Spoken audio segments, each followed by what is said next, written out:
टप टप टप के पसीना गजब गर्मी का महीना।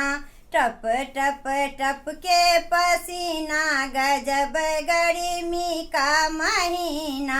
ससुर हमारे पंखा ले आए, ससुर हमारे पंखा ले आए। अरे सासू ने मुश्किल किया जीना गजब गर्मी का महीना। सासू ने मुश्किल किया जीना गजब गर्मी का महीना।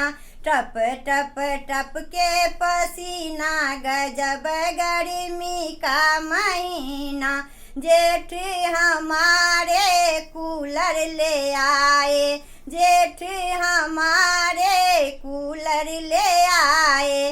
अरे जेठनी ने अलग कर दीना गजब गर्मी का महीना।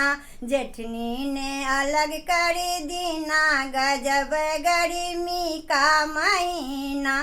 टप टप टप के पसीना गजब गर्मी का महीना।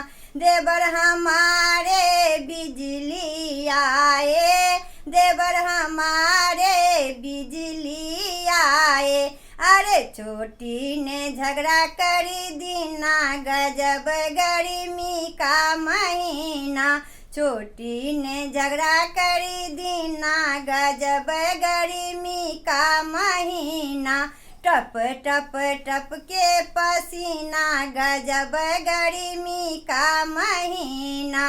बलम हमारे एसी ले आए, बलम हमारे एसी ले आए। अरे ननदी ने छोड़ा खाना पीना गजब गर्मी का महीना। ननदी ने छोड़ा खाना पीना गजब गर्मी का महीना।